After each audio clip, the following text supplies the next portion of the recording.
You're pushing investing outside of our borders here in the United States of America, Ellie Diop. Talk about, because I follow people in different spaces. Hmm. I'm looking at folk, and I'm always just like crypto skeptical about, we're going overseas in places that we don't know. I want to Hmm. stick to the rivers and lakes that I'm used to. Right. At the same time, I don't want to be so closed-minded that I miss, and that's, I think, the other carrot dangle. You're going to miss out on this opportunity. But where are Yes. these opportunities that you talk of? Yeah. Well, I do speak a lot about investing specifically in West Africa. I'm half Senegalese and I'm just very connected to my culture and its history here. And there is, something I said today, in fact, that I posted is, the only place to make money isn't America. You're able to make money and invest in on the continent. And I think a lot of people don't realize that because of what we have seen or learned about Africa for years, in school and just et cetera. But for example, one of the ways that you're able to start dabbling in the money situation is by getting Airbnbs.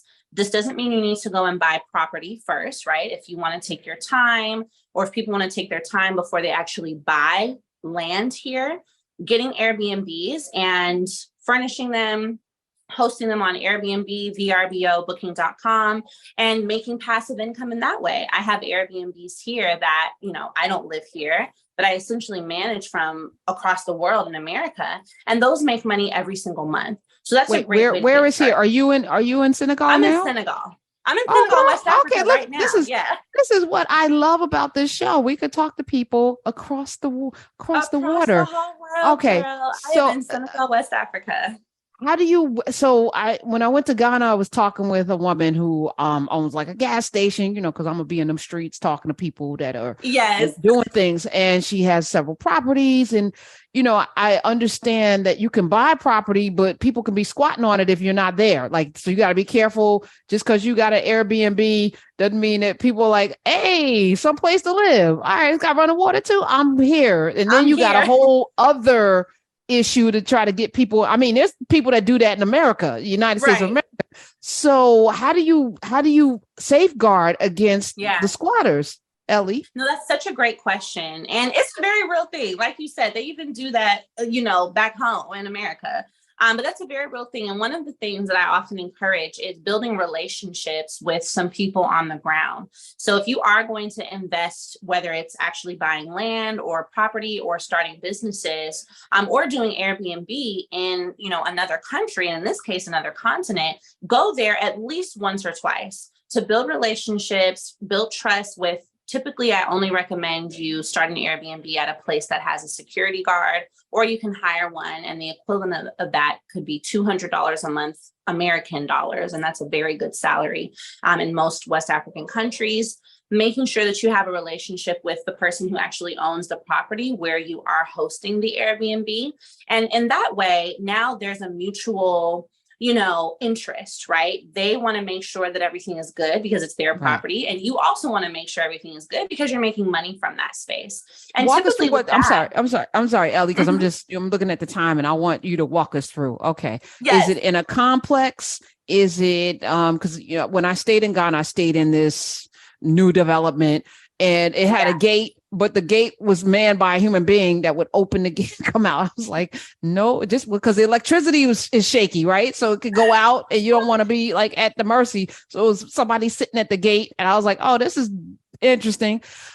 How do you mhm, find property? Like, do you have a real estate person, and then is it inside of a compound that you can buy or yes. get something?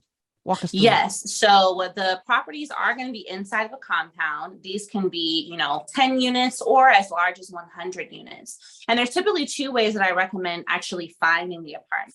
One is going through a realtor, and that's how I found all of mine actually. And you'll pay a small commission to them, which is normal. But then in that case, you're going to have relationships built in. You're going to find a place that is safe and secure because you're going to ask the realtor for that. The second way would be to use online marketplaces. So Similar to how we have like Zillow and apartments.com out here, you can use Facebook Marketplace, or in Senegal specifically, there's a website called Expat Dakar, which lists homes and apartments available for rent, specifically to those who are coming into the country.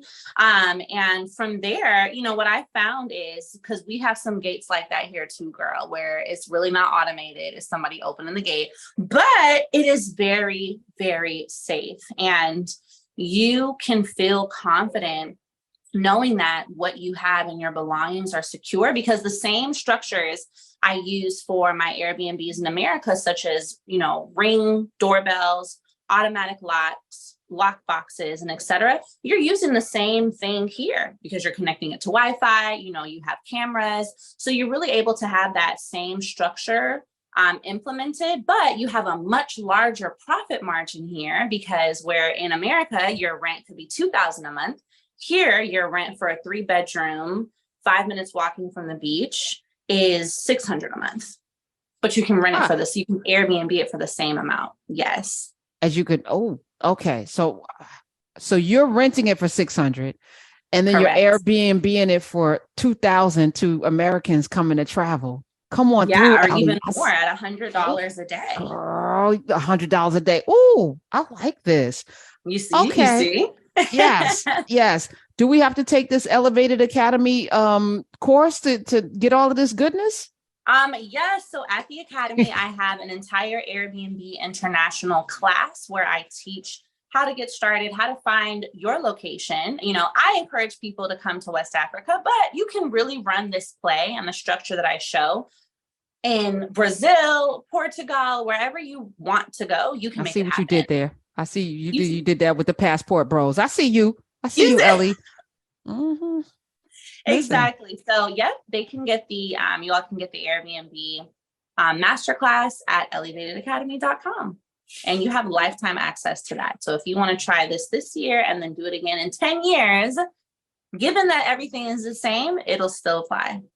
Okay. Elevated, ELLIEVATED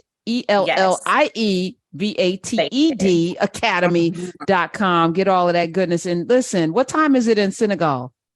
Girl, it is actually almost 11 p.m. here. So we've got about a 5-hour difference with the East Coast. Okay. All right. That is on my to-do list, because I went to Ghana. Senegal is actually the entry point, one of the more, even more so than Ghana. And I hear like the culture is just off the chain. Come I definitely on here, girl. Yeah, I will give you a personal tour. You will love it. I mean, honestly, everyone that I've introduced to Senegal, they don't want to come. They don't want to go back.